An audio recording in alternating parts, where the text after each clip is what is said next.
Hello friends and welcome to the exams made simple. तो I hope आप सब ने आज अपना एग्ज़ाम दे दिया होगा यूपीएससी 2023 का। And this video is related to क्या पेपर था, कैसा मतलब उसका क्या एनालिसिस हम कर सकते हैं। क्या जो कोचिंगें बड़े बड़े दावा दे रही हैं, कुछ कह रही हैं कि हमारे यहाँ से 20 क्वेश्चन आ गए, कुछ कह रहे हैं हमारे यहाँ 10 क्वेश्चन आ गए, कोई कह रहा है 30 क्वेश्चन आ गए, तो वो सही है और कितना आप इन ट्रैप्स में ना फंसे उसके ऊपर एक छोटा सा डिस्कशन रहेगा। क्योंकि अब आपकी वल्नरेबिलिटीज़ का फ़ायदा उठाएंगी कोचिंग। क्या बोलेंगे कोचिंग वाले कि देखो हमारे यहाँ से 30 क्वेश्चन आए, हमारे से डायरेक्ट इतने क्वेश्चन आए।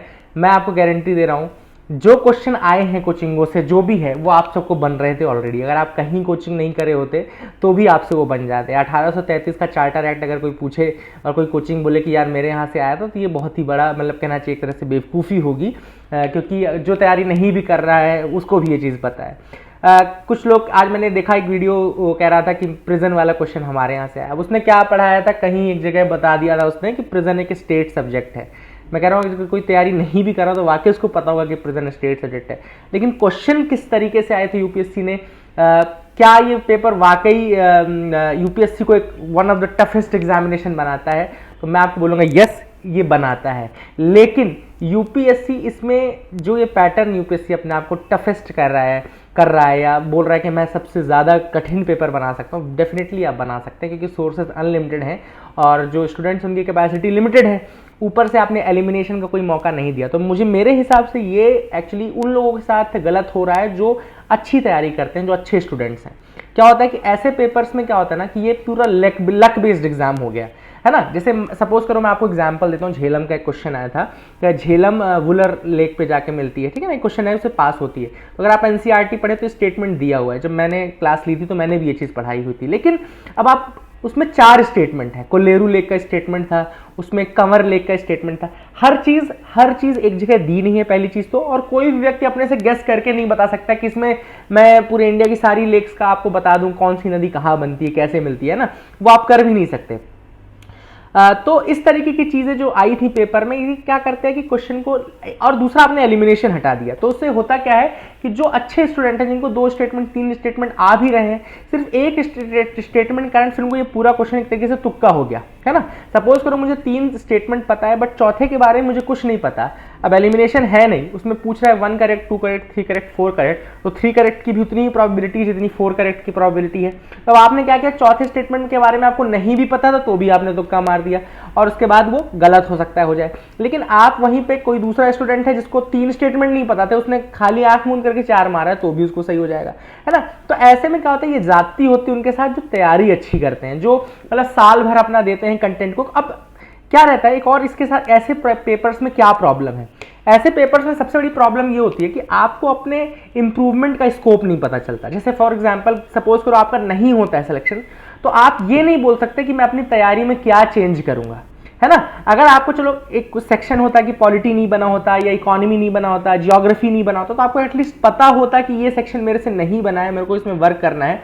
बट अगर आपको पता ही नहीं कि आपका कौन सा सेक्शन वीक है, क्योंकि आपके लिए सब बराबर है, वो तुक्के का खेल हो गया, तो फिर ये मतलब I don't think it is becoming of an IAS officer. ये एक तरीके से गलत हुआ।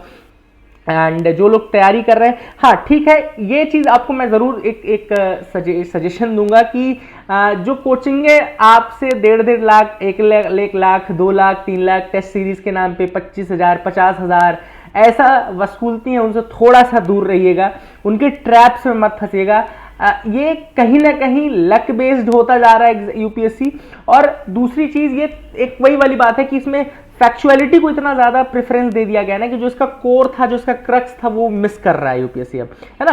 टफ पेपर डेफिनेटली बना रहा है, ये चैट जीपीटी से ये पेपर नहीं सॉल्व होगा। ये सारी मीम्स के लिए बहुत अच्छी चीज़ें हैं। ये एलिमिनेशन की राम नाम सत्य हो गया है, एलिमिनेशन की अर्थी उठ गई, सब कुछ अच्छी बात है, बट ये मीम्स तक सीमित है। लेकिन आप अगर सच में सोचें कि एक अच्छा पेपर क्या होता है, तो वो डेफिनेटली कंटेंट का टेस्ट होना चाहिए ना, कि जो पढ़ा है उसमें आपको कितनी समझ है। अब मैं गारंटी दे रहा हूं कि आज अगर किसी ने कुछ नहीं पढ़ा होता, कोई भी किताब नहीं पढ़ी होती, नॉर्मली ऐसे उठ के चला जाता मोटो, तो भी हाँ बस वो प्रोसेस से अगर जुड़ा है तो भी उसके लिए बराबर था, और वो बंदा जिसने पूरा साल इसमें दिया था उसके लिए भी पेपर बराबर था। तो पहला इस तरीके की चीज़ें जो हैं अब जो हो रही हैं वो definitely they are not good.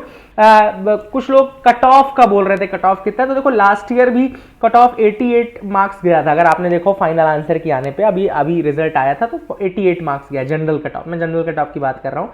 तो नियर अबाउट उससे नीचे ही रहेगा, इससे ऊपर नहीं जाने की संभावना है जो मुझे लगा एनालिसिस में। पेपर मैंने क्योंकि मैंने दिया भी पेपर, मैंने तो दिया ही है पेपर इस बार, है ना, ऐसा नहीं था कि मैंने नहीं दिया। तो I gave this examination, I attempted this, मेरा सेकंड लास्ट अटेम्प्ट था चुकी है, तो मैंने सोचा कि मैं भी एक बार दे के देखता हूँ कैसा रहता है। बट ओवरऑल वही है कि बेसिक चीज़ें जो अगर आप सिंगल डिजिट में देख सकते हैं कि जो क्वेश्चंस थे जो मतलब आप गारंटी से कह सकते हैं कि आपसे बन जाएगा। अदरवाइज आप 80-90% क्वेश्चन में कोई नहीं बता सकता कि उनसे बना है कि नहीं बना। इनफैक्ट जो सेलेक्ट होगा वो भी नहीं बता सकता, और जो नहीं सेलेक्ट होगा वो भी नहीं बता सकता। ऐसा पेपर नहीं होना चाहिए। अगर आप एक अच्छे स्टूडेंट से पूछेंगे तो डेफिनेटली ऐसा पेपर नहीं होना चाहिए। एंड कोई इसमें ये नहीं बोल सकता कि ये सेक्शन आया था, फालतू के वीडियो बनेंगे, अभी फालतू के वीडियो बनेंगे।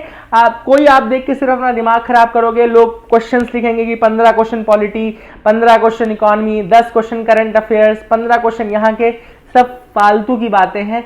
ऐसा पेपर नहीं होता है, ठीक है ना। 10-15 क्वेश्चन तक आप देते, one statement two statement valid था, ठीक है। कुछ क्वेश्चन आपको एलिमिनेशन वाले भी रखने चाहिए थे कि ठीक है स्टूडेंट्स का कितना नॉलेज, कुछ क्वेश्चन कंसेप्ट्स के रखने थे। इकोनॉमी से कंसेप्ट पूरा जा चुका है, वहीं पे इतना ज़्यादा प्रॉब्लम था पूरे वर्ल्ड में, इन्फ्लेशन और गोल्ड का इतना परचेज हो रहा था, बहुत अच्छे अच्छे क्वेश्चन बन सकते थे, लेकिन दे स्टिक्टेड टू द मतलब बिल्कुल factual aspect of that also. History हमेशा से फैक्चुअल रही है, तो उसने वही किया है हिस्ट्री में, बिल्कुल फैक्चुअलिटी। जियोग्राफी में पॉलिटी के 1-2 क्वेश्चन थे जिसमें अगर आपको नॉलेज था तो आप कर लेते, जैसे प्रेसिडेंट का इलेक्शन वाला क्वेश्चन था, उसमें वो अच्छा क्वेश्चन था, उसमें नॉलेज आपका टेस्ट किया गया था। एक MP MLA के वोट के ऊपर क्वेश्चन था, वो भी अच्छा क्वेश्चन आया था, and that was a good question, वो आप कर सकते थे, है ना। अदरवाइज फिर वही है कि जैसे ही इसमें एलिमिनेशन खत्म हुआ तो वो जो स्कोप ऑफ जनरलाइजेशन है वो चला जाता है, फिर स्पेसिफिकेशन आ जाता है कि आपको बिल्कुल हर फैक्ट पता होना चाहिए, तभी आप अटेम्प्ट कर पाओगे। तो ओवरऑल मेरे हिसाब से तो पेपर टफ, अगर आप बोलेंगे टफनेस स्केल में तो 10 था, 10 आउट ऑफ 10 था टफनेस स्केल में। बट अगर ये सच में क्या स्क्रीनिंग प्रोसेस ऐसी होनी चाहिए एज अ UPSC जो जिस पोस्ट के लिए आपको सेलेक्ट करा, तो आई डोंट थिंक कि जो स्क्रीनिंग प्रोसेस है वो ऐसी होनी चाहिए। तो ठीक है, आप दूसरी कोचिंगों से कदम आगे रहना चाहते हैं, आप ChatGPT से एक कदम आगे रहना चाहते हैं, लेकिन ऐसे में उन लोग का नुकसान मत करिए जो एक डिजर्विंग स्टूडेंट्स हैं, जो डिजर्विंग हैं for becoming an IAS officer और सर्विस। क्योंकि जो प्रीलिम्स निकालेगा वही मेंस निकालेगा। अगर प्रीलिम्स तुक्का मारने वाले निकालेंगे तो फिर मेंस में भी हम लास्ट में वो तुक्का मारने वालों को ही देखेंगे, है ना। तो definitely this should be thought of, और इसमें थोड़ा सा चेंजेस करने की बहुत ज़्यादा ज़रूरत है। आपकी तैयारी के लिए मैं कोई कमेंट नहीं करूँगा, मैं कुछ नहीं बोलूँगा कि मैंने क्या पढ़ाया, क्या आया क्या नहीं आया। आया अच्छी बात है, आपसे बन गया होगा, नहीं आया तो इसके लिए कोई कुछ नहीं कर सकता है। एंड करते रहिए तैयारी, किसी ना किसी दिन आपका भी बिल्कुल सब कुछ फिट बैठेगा, लक फिट बैठेगा क्वेश्चन जो आप अटेम्प्ट करोगे। And all the best for your future. कल से हम दोबारा न्यूज़ एनालिसिस शुरू कर देंगे, एंड लेट्स सी कि क्या होता है, ठीक है ना। All the best.